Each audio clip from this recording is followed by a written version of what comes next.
Major funding for this program is made possible by grants from Bank of America, Merrill Lynch, and Perfect Building Maintenance, Kilroy Architectural Windows, Inc., New York's Window Company, New York Community Bank, Capital One Bank, Greenberg Traurig, LLP.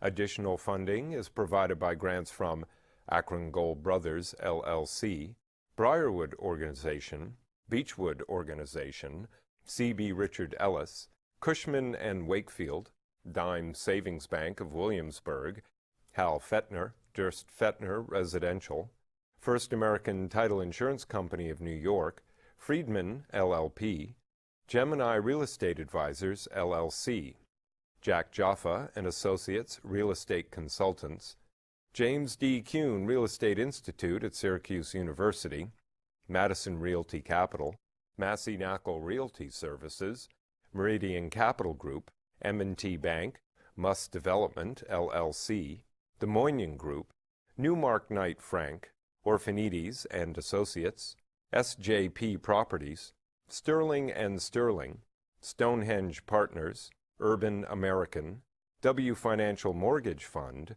the Wickoff Group.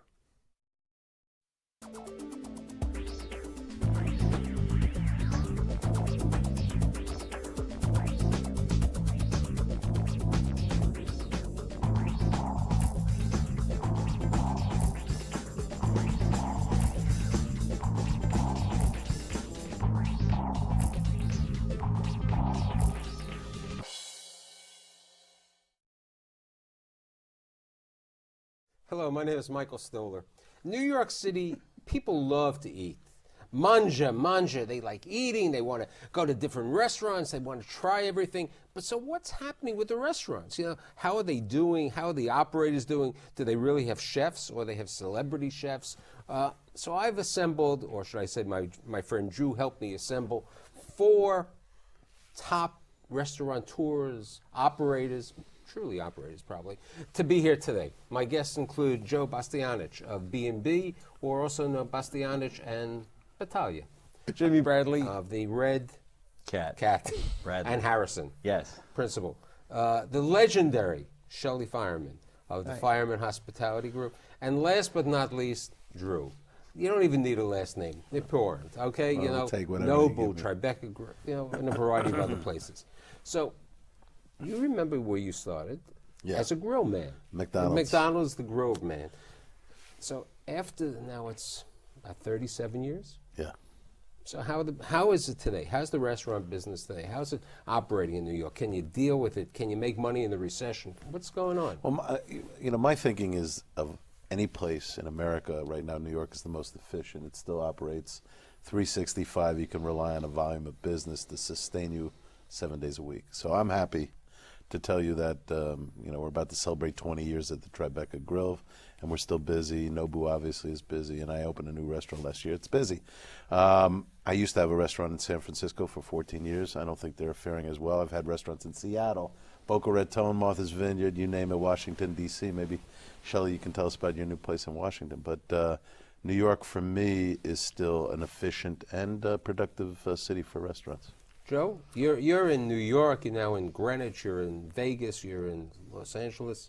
What's going on? I think efficiency, Drew, it's the Mecca restaurant market. It's the most deep, dense, efficient. I think that we have the best dining here because it's really, New York is the greatest meritocracy in all senses, and I think that holds true in restaurants too. The great survive and prosper, and the not so great kind of fall off. And we have a restaurant Darwinism here that's quite efficient. That's why when people come to New York, the restaurants are so terrific.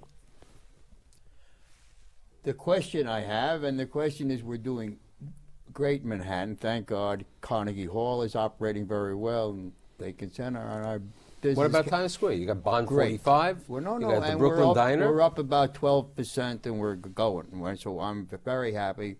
We just opened up on the Potomac. It's going to be a smash. They were 150 deep on Tuesday evening at the bar. So we opened up Bond 45, and we're opening up 2 more on the Potomac and National Harbor. and we're the only steakhouse in the game, and that makes me smile. There's no competition. Where in New York, I got New York, you have more steakhouses than the world. I mean, Pardon me? New York, you have a lot of steakhouses in New York. in New York. So I got to compete with all these stars. Down in National Harbor, I'm the star. What a pleasant surprise to be the star. Now, for a you know, change. it's interesting. I have this group here, and I have one person who's really a chef. Now, he went to Cornell. He went to the hospitality school, but he learned how to open up a can of onion soup. But you're a chef. That's right. I mean, you're a chef and a restaurateur. How do you see the world? And you're even opening up a new restaurant. Yeah. Well, I thought about it in terms of in 2008, 2009. You went to confession and said, I'm making right? an error? Forgive me for I have sinned. I was thinking about it as hopeful and feeling hopeful about it. And recently, I've been feeling optimistic about it. And it's a slight change in words, but they're very different in meaning. And I think that, you know, it's a little more simple for me because I have smaller places and they're easier to keep your hands on, and also the neighborhoods that we've chosen are continually growing, right? You know, we moved into the neighborhood 8 years before Joe, and he's saying the neighborhood is great, you know, so it helps to be able to forecast and to pick some good locations. So when you moved into Chelsea Meatpacking, that was truly like when he went when into we moved into 10th Tribeca. Avenue, they weren't calling it Chelsea. Right. They would refer to where we were as far west Chelsea. Yeah, they also had another term. It was called transvestite Yeah, village. yeah, it was where you went to cop and you He's know. very modest because the Harrison, which is the restaurant on Harrison Street in Tribeca, how soon after 9/11, or yeah. you were actually planning the opening probably That's right a when tragic that story. happened. And We had Food and Wine magazine throwing us the opening party, and it was September 17th, and obviously that never happened. And when September 11th happened, everyone, I mean, I met you on Greenwich Street with our ID cards to see if we could get to our properties. Exactly. And I guess I thought about it for a long time. We continued the construction in the hopes of doing something there. And I thought, you know, my goal is to have a neighborhood restaurant. And if this neighborhood doesn't need us now, you know, that's fine. But I bet they need us now. Let's just get the doors open. If we fail, we're all in it together, and at least we tried. And we managed to open October 26th, so 5 weeks after 9/11. And literally, you could, you know, the whole neighborhood smelt like burnt wires and electricity, and there's dust in the air. And Greenwich Street was full all day, every day with dump trucks that would just park in front of you and then go down and pick up stuff, drop it off, and come back around. You couldn't see the restaurant for the first 3 weeks it was open. unbelievable. I remember that opening party. It was still very emotional Yeah. at that point. Plus, then he took the over mayor- a space that had previously been a failure. I don't know how you feel about going into a spot that has ghosts. You know, there's a lot of turnkey operations nowadays. I think if you exercise the demons, I don't think you can go in and just There's say, a little exorcism, and you know you do Yeah. a good job. But you know you talk about Chelsea Meatpacking, Tribeca. What about Lower Manhattan? I mean, you're in you're in Tribeca, but Lower Manhattan is still an unusual. I mean, it's one of the biggest tourist attractions in the country. More people go there on a Saturday and Sunday than anywhere else. Century 21 is still the largest grossing per square foot of any store in the world. But why don't restaurants really do well in Lower Manhattan? In fact, Francis Tavern, I think, just closed its doors after so many years. It just seems to me that it's the one neighborhood on the weekends, Saturdays and Sundays, which are pretty much when most of the people dine out, in the Wall Street area. There's just no populace. There's no more Wall it's Street. You have to difficult even remember to this. refer there's to no more that Wall as a Street. neighborhood, you know, because by Right. definition, neighborhoods have lots of different businesses and lots of different housing opportunities. And up until 5-10 years ago, So how do you determine in this market? People would say, because if you were in the office market or the residential market, this was a great time for a tenant. Landlords were giving something which you never heard of, free rent for periods of up to a year. They were giving you work letters of $80 to $100 a square foot. Rents were down to the lowest number. we borrowed money at 1%. So where are you? Where do you see that today in your business? Have you been the beneficiaries of this change of the real estate market in New York, and with regard to it.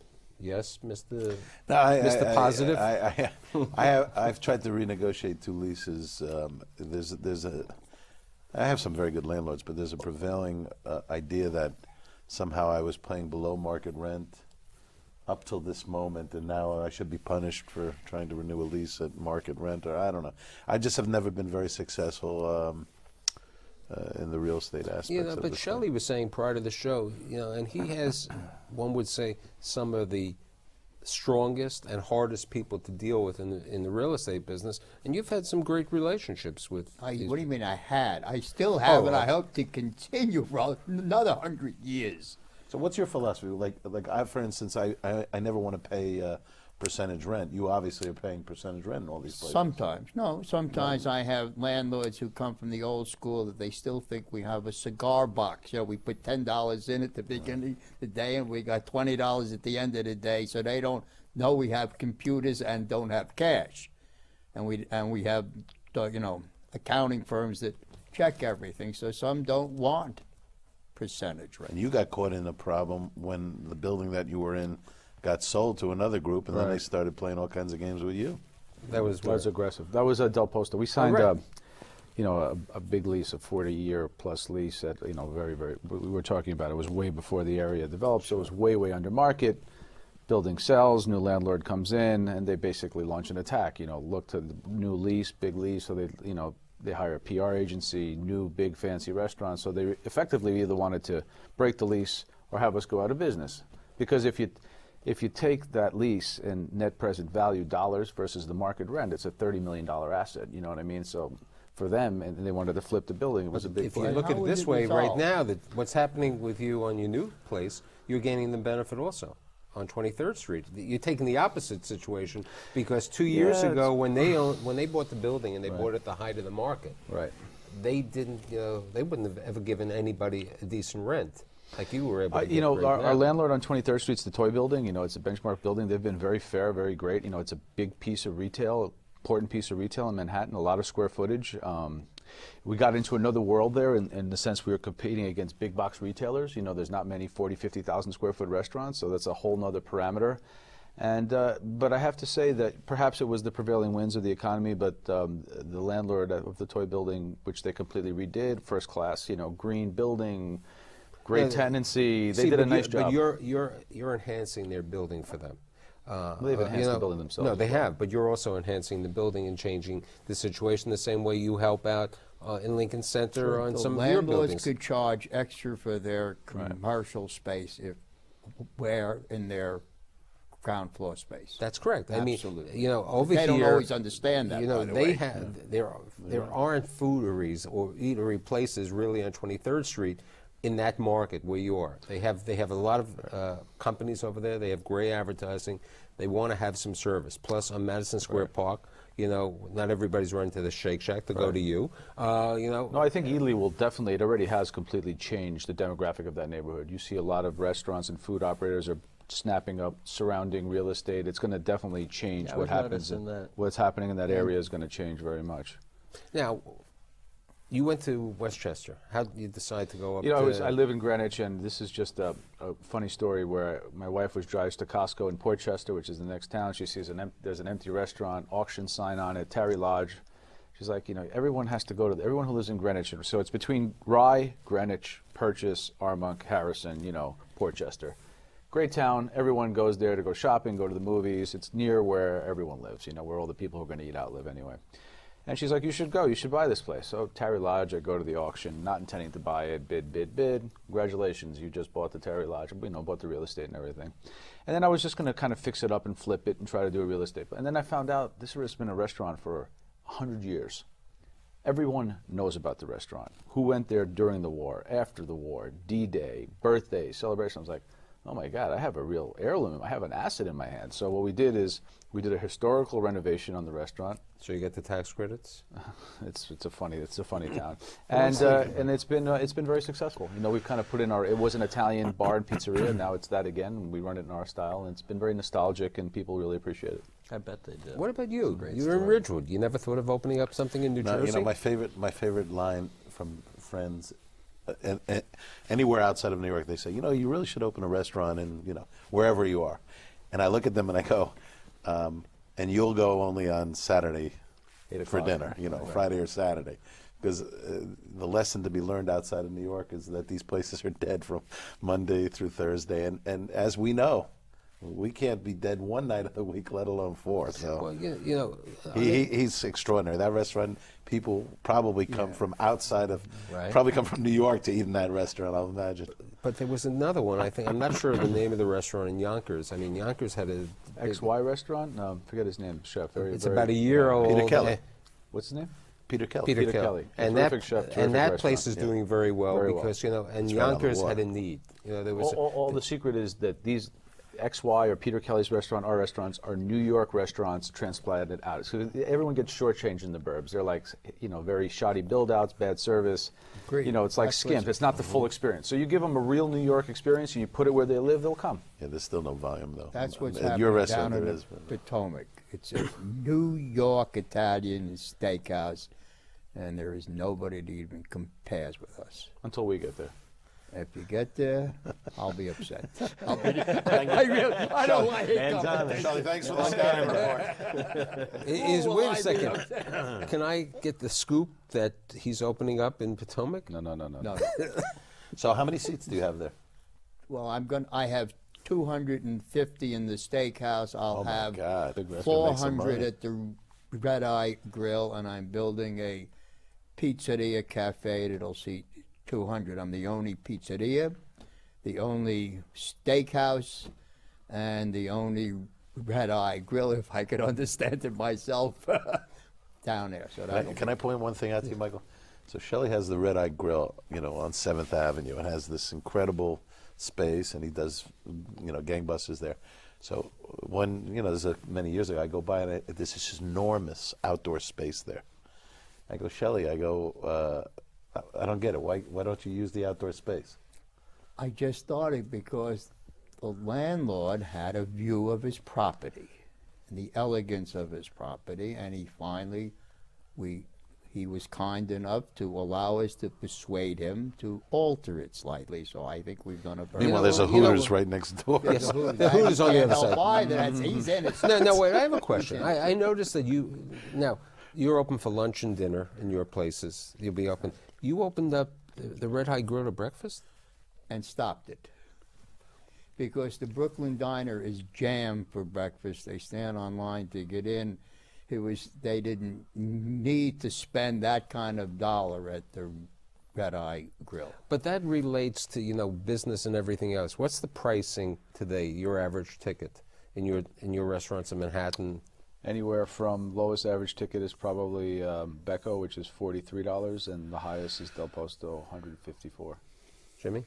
About 60, 65. And what do you think on the J&S? Well, yeah, most of our restaurants are very similar in size, and we try to put them in neighborhoods that, have a density of customers that are going to come a few times a week. My projections for J&S are very similar to the Red Cat. One of the things he does that's very clever at dessert time. Tell us what you do at dessert time. With the old thing, Yeah. with the, I used to own this restaurant called the Mermaid Inn, and I wanted to sell wine for as cheap as you could possibly sell it. $10 every bottle on the list. I hope you bought $10 the wine over from him at cost. least. But he did that know. once too. So I was selling Peter Michael for $60 and Gotham selling it for $180. So I'm thinking maybe I sell 2 bottles, How the hell do you pay for this? I don't know. And it was a fish restaurant. I thought, a lot of people, don't eat dessert in fish restaurants, that kind of concept. I said, there's no way to not offer dessert. But if dessert was free, then you could perhaps do whatever the hell you want to do. So we live on 2.5 turns. That's what we need. We're very successful when we do 3. Mermaid Inn was up to 5 turns a night. Unheard of. Out of 100 seats, doing 450 covers. Because we sell food and beverage, but we also sell turns. Space. Yeah. And time. I mean, you have a limited amount of space, and you have to turn that space over there. Yeah. You know. So By the way, you just gave Shelley a very good idea for. No, I wasn't paying. Actually, I was paying attention. I tried to figure out, what is he doing? He's working like a dog giving away food for Right. free. What is he- wait, a second, I had to sell the last restaurant year when I anyway. did a show, somebody was telling me that the Palm, which we were talking about before, it was, different market. They were doing Wednesdays, all the wine in the restaurant, in all their restaurants, half price. Our friend Alan Stillman pioneered that, right? Yeah. Giving away wine Yeah, concepts. wine week. No, the Ellen wine Stillman's week, but no, this was, to get the people to buy. Palm has a lot of promotions. They have this club, The the 837 837 Club, which is their first. I mean, I go to the Palm. My face is painted on the wall. I can't say I don't really dig that restaurant, but they do some things that demonstrate that they are adapting and perhaps so not here's the successfully. big question. Fiorello's 30 years? 30 years. Tribeca? Well, Tribeca's 20. Montrachet was 25, and then now Cordon. Your First, eldest? Becca's 20 years. How do you continue to keep that business there? How do you go to the 30 years? How do you get the customers to come back? I mean, the Palm is 60 question. years in different markets. How do you do that? I never talk about check averages. That's really, that's the truth. Let them just come and be happy. I don't care what they spend. That's my philosophy. I never think, what's my check average? Just come. And to Joe's point, I think if you care and you demonstrate you care and you're interested in having a little fun anyway, that's a business model that everybody gets behind. So the real question is, what you're saying is you also have to enjoy it and you have to have fun Yeah, to it make helps the if you- restaurant if you successful. don't mind working I mean, at the there's- business you own. I think part of the situation for all of you is each place has a personality of the owners, and you go into a Ruth Chris. It's a Ruth Chris or a Morton's. It's not a personality. Right. It's a machine that looks like that. The people aren't trained. The people aren't caught into. But there's a very important lesson when you open your business, which is not to bite off more than you can chew. In many situations, we're shot out of the cannon. If we're good, everyone wants to come right away. It's new. The trick is to don't take everyone the first several weekends, and you'll be opened 10. See, but they don't 20 know the years Byron later. Miller story, and your forget mother, it. Yeah, that was yeah. the way, his mother probably did the same thing, saying to the people, Brian Miller. my great restaurant. She was the shill for the restaurant. It's a different case. Well, but I think the proof's always in the pudding, Michael. If a place is going to be good, there's a reason to go. But I think you have to minimize the number of times you say no to the customer. Now, all That's of you also are important. entrepreneurs who started your own restaurant. How hard is it today for the new kid on the block to open up a restaurant? You're the new kid on the block. I'm so the new hell kid yeah. on the block. I would say, unless your father's got a lot of money, don't do it. Or start like we all started. No bagels. I'm not. There's no. I mean, we started so small. It was our chairs were orange crates. That's how I started. I'm being serious. We couldn't afford the 12 chairs. Wait a second. These guys grew up here. He was out of town. He was Rhode Island. Oh, he's a fancy. He didn't know about it. But how does somebody go into? I think that it's funny because it's kind of come full circle. We grew up in Queens and Forest Hills in the 70s, and I grew up in restaurants. And, I can remember a different restaurant. I remember, being embarrassed to tell people that my family was in the restaurant business because it was everyone else's dad. It was a doctor or a lawyer. It was so blue collar. We went to the restaurant. We lived there. You didn't eat in the restaurant when customers were there. The restaurant was for customers. It was to be revered. It was a very different mentality, and then like a lot of things that my dad, it's funny. People ask me, it's like, what's the marketing plan? Well, the marketing plan is, Mara, you're the cook. I'm the waiter. We buy stuff. We fix it up. We sell it for a profit, right? Your rent should be my dad told me, your rent should be what you gross on the slowest day of the month. That should be your rent. There's like certain axioms in the restaurant business, and I think that in a funny way with the young people, people are returning to that, and that's what the offbeat neighborhood's about inexpensive rents where you can express yourself, you can make money, because ultimately you have to make money, because when a restaurant is successful, it's generous. It's not only generous to you, it's generous to the customers. It allows you to be generous, hospitable. It creates goodwill and the experience that people want. So margin and profit is fundamental to So who's good opening up dining in experience. Williamsburg over here? Who would open? I mean, it's the Generation Y. We're all too old to be there, but seems like the next logical thing. Right. And if you, to your question, if you're a young upstart, taking a big nut lease doesn't make any sense, you know. So you go to a place, you either find a landlord who's sympathetic to your cause and somebody who wants to put you in business You know, instead of milk look at it you. this way. There are 2,850 new apartments in downtown Brooklyn. I won't even talk Williamsburg.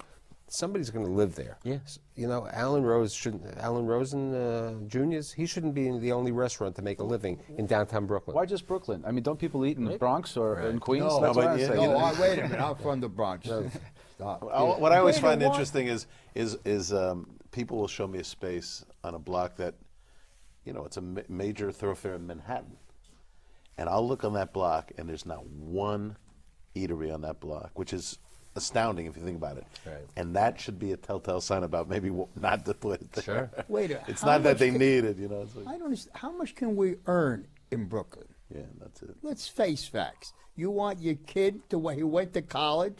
What is he going to earn in Brooklyn? Does anybody? Let's look at that, because I look at it all the time and say, wait a minute.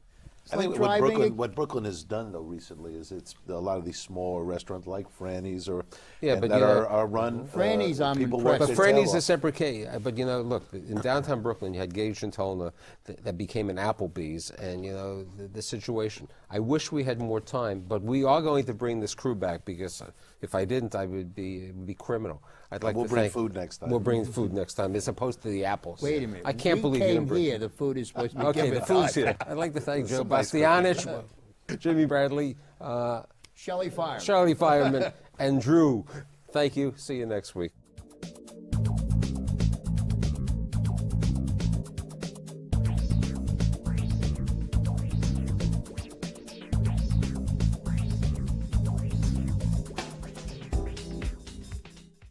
Major funding for this program is made possible by grants from Bank of America, Merrill Lynch, and Perfect Building Maintenance, Kilroy Architectural Windows, Inc., New York's Window Company, New York Community Bank, Capital One Bank, Greenberg Traurig, LLP.